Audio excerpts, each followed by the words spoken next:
बिस्मिल्लाहिर्रहमानिर्रहीम। My name is Sijawal Khan और आप देख रहे हैं खान एकेडमी ऑफ बायोलॉजी।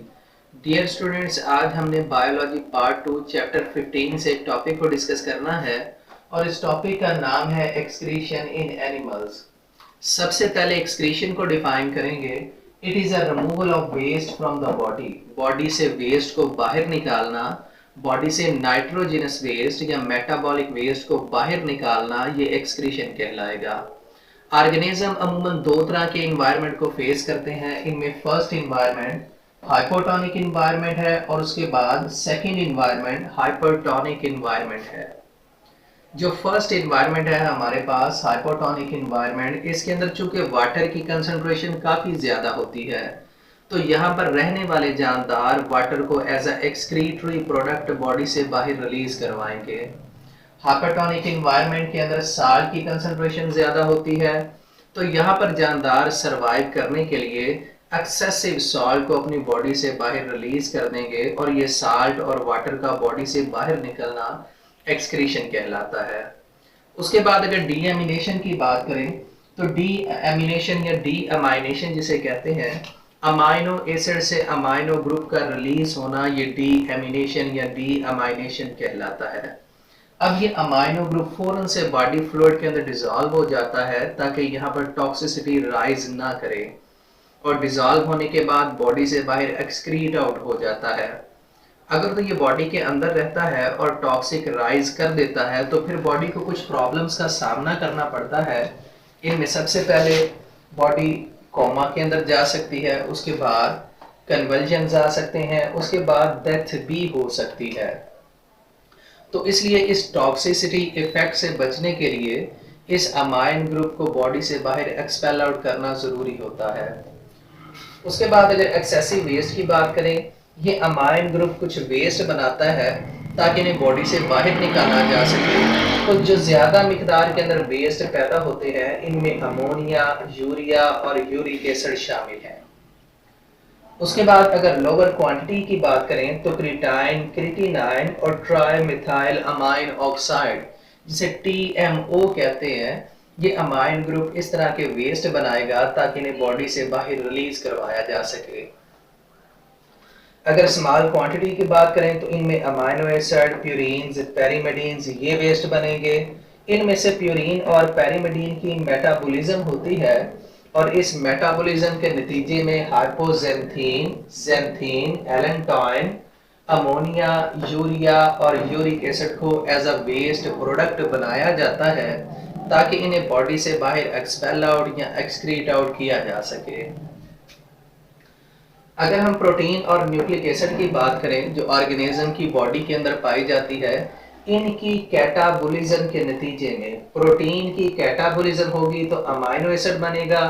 अगर न्यूक्लिक एसिड की कैटाबोलिज्म होगी तो यहाँ से नाइट्रोजनस बेसिस बनेगी।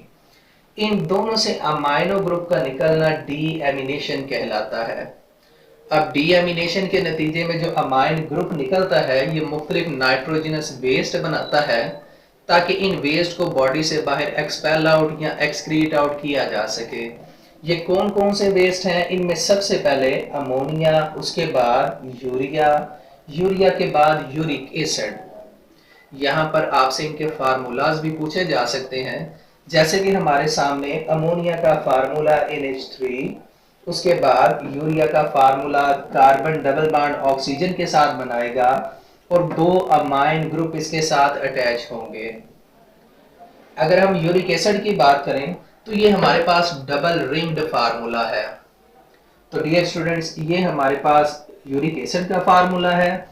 इन्हें याद करके एज अ शॉर्ट क्वेश्चन या इसकी प्रैक्टिस करके एज अ शॉर्ट क्वेश्चन के तौर पर भी आप इन्हें जो है वो याद कर सकते हैं।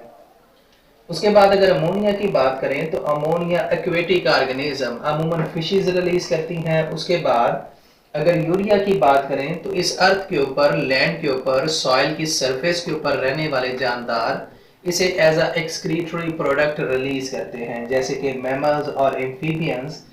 अगर यूरिक एसिड की बात करें तो अमूमन बर्ड्स और इंसेक्ट्स, ऐसे जानदार जिनके पास ज़्यादा वाटर की अवेलेबिलिटी नहीं होती, ये इन्हें वेस्ट प्रोडक्ट बॉडी से बाहर रिलीज करवाते हैं। उसके बाद अगर बात करें nature of excretory product in relation to their environment, के जानदार मुख्तलिफ इन्वायरमेंट के अंदर रहते हुए मुख्तलिफ वेस्ट को बॉडी से बाहर रिलीज करते हैं। किस इन्वायरमेंट के अंदर रह के जानदार कौन से वेस्ट को रिलीज करेंगे, ये हमने डिस्कस करना है। तो जानदारों को तीन कैटेगरीज के अंदर, ऑर्गेनिज्म को तीन कैटेगरीज के अंदर डिवाइड किया गया है। इनमें सबसे पहला अमोनोटैलिक जो अमोनिया रिलीज करते हैं, उसके बाद यूरियोटैलिक जो यूरिया रिलीज करते हैं, यूरिकोटैलिक जो यूरिक एसिड रिलीज करते हैं। अब जो अमोनिया रिलीज करते हैं ये अमूमन एक्वेटिक एनवायरनमेंट के अंदर पाए जाते हैं, यानी अमोनिया को रिलीज करवाने के लिए एक्सेसिव वाटर की सप्लाई की जरूरत होती है। तो अल्लाह ताला ने ये अमोनिया उन जानदारों के अंदर वेस्ट प्रोडक्ट रखा है जो एक्वेटिक एनवायरनमेंट के अंदर पाए जाएंगे। अगर हमने 1 ग्राम अमोनिया को बॉडी के अंदर से रिलीज करवाना है तो इसके लिए 500 ml वाटर इस्तेमाल होगा। और चूंकि ये अमोनिया को रिलीज कर रहा है तो इस जानदार को हम अमोनोटैलिक कहते हैं। और इस वाटर बॉडी के अंदर अमूमन फिशेस पाई जाती हैं। उसके बाद अगर यूरिया की बात करें तो अल्लाह ताला ने इन्हें ऐसे इन्वायरमेंट के अंदर एक्सक्रीटरी प्रोडक्ट रखा है जहां पर मॉडरेट सप्लाई ऑफ वाटर मौजूद होता है, यानी अर्थ की सॉइल के ऊपर टेरेस्ट्रियल इन्वायरमेंट के अंदर। इनमें से अगर जानदारों ने 1 ग्राम यूरिया को रिलीज करवाना है तो इन्हें 50 ml वाटर की रिक्वायरमेंट होती है। और ये कौन कौन से जानदार रिलीज करते हैं? मैमल्स और amphibians. Uricotelic uric acid release करते हैं